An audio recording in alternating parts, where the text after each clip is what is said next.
Até por isso, a Priscila Yazbek já está por aqui e vai se juntar mais uma vez ao time de analistas do Novo Dia, para a gente falar um pouquinho, né, Priscila? Bom dia mais uma vez, antes de mais nada, sobre emendas parlamentares, né?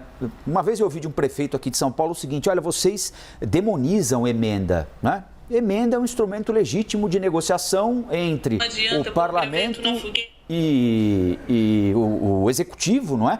Porque muitas vezes só um vereador sabe que precisa reformar uma ponte, só um deputado estadual sabe que precisa reformar um posto de saúde, só um deputado federal sabe que precisa reformar uma creche num determinado distrito.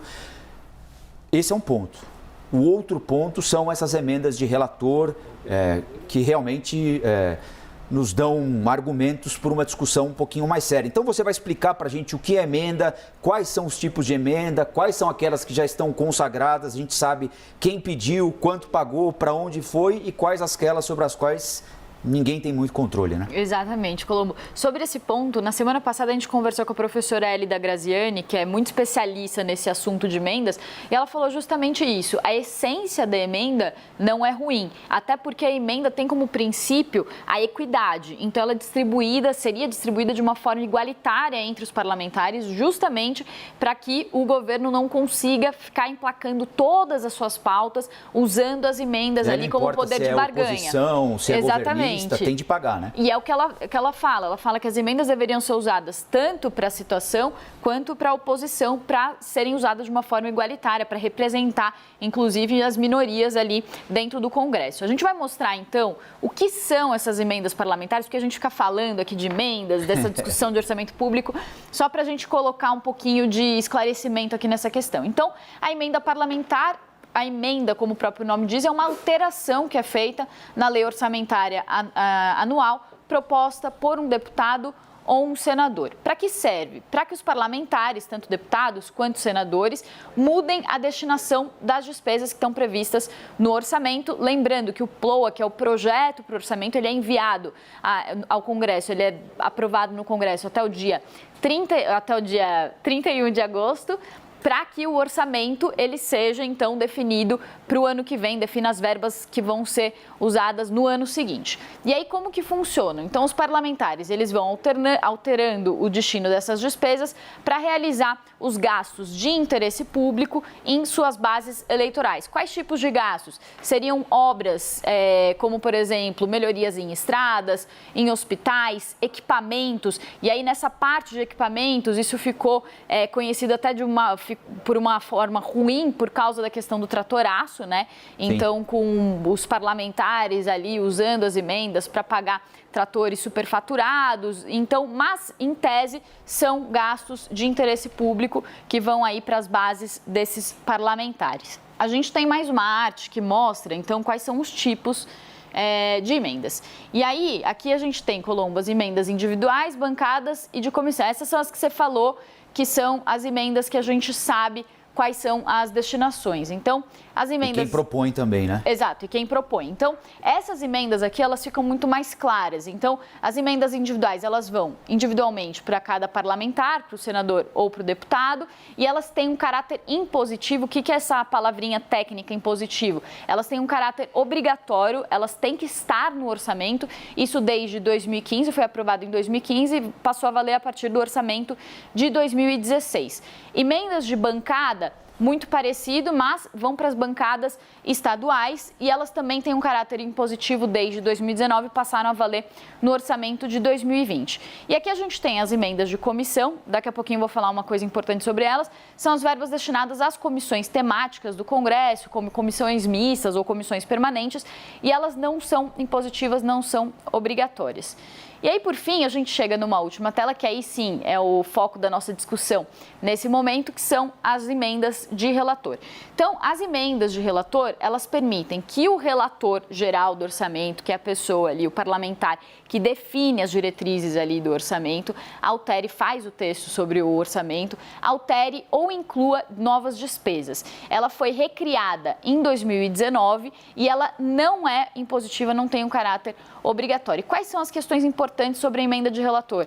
Não há informação sobre a origem e o destino dessas emendas, por isso elas receberam o apelido de orçamento secreto. E aí o que acontece nesse momento é que essas emendas estão suspensas por decisão da ministra Rosa Weber, do STF. E o que a ministra disse, argumentou para suspender essas emendas? Ela fez a argumentação dela com base no artigo 37 da Constituição, que exige que o orçamento e as verbas do orçamento tenham publicidade, ou seja, tenham transparência e, além disso, impessoalidade, ou seja, não privilegiem um parlamentar ou um grupo de pessoas em detrimento de outro.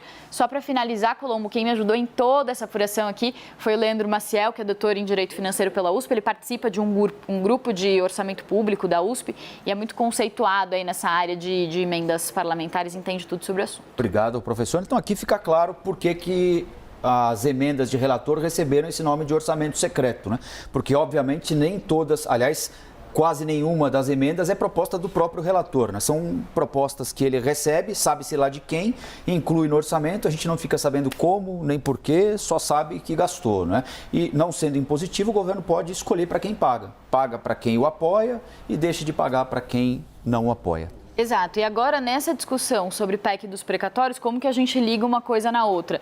Alguns parlamentares, eles querem, então, tem interesse nesse dinheiro, alguns não, né? Todo parlamentar tem interesse em receber verba, principalmente na véspera da eleição.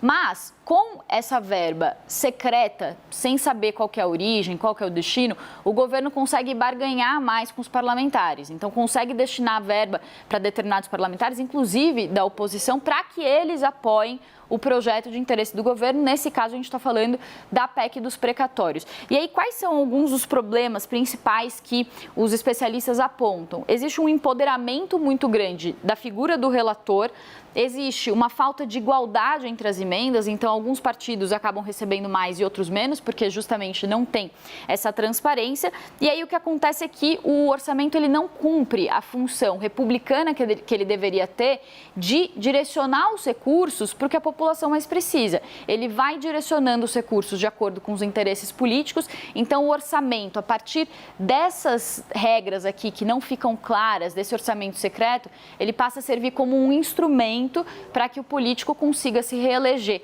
Ele deixa de ser um orçamento que está atendendo aos interesses públicos e passa a ser um orçamento que está atendendo aos interesses políticos. Empodera o relator, que por sua vez empodera o presidente da Câmara dos Deputados, que é quem define tudo, inclusive o relator, né? Exato. Eu esqueci uma última coisa, Colombo. Voltando para a última tela, se der. Emenda de relator, então, agora a Rosa Weber, os ministros do STF estão decidindo, então, se vão ser suspensas ou não. E aí, qual que é a tentativa que os políticos estão fazendo agora? O Lira se articulando ali com outros aliados, inclusive a apuração da Basília Rodrigues. Eles estão tentando abandonar as emendas de relator e turbinar as emendas de comissão. Por quê? Porque a liminar da ministra, ela diz respeito às emendas de relator e não às emendas de comissão. E as emendas de comissão, ela também não são tão transparentes quanto as individuais e de bancada. Então, a sistemática continuaria sendo muito parecida, mas eles conseguem desviar, conseguem contornar essa suspensão aí que pode acontecer das emendas de relator que está em discussão no STF com essa liminar.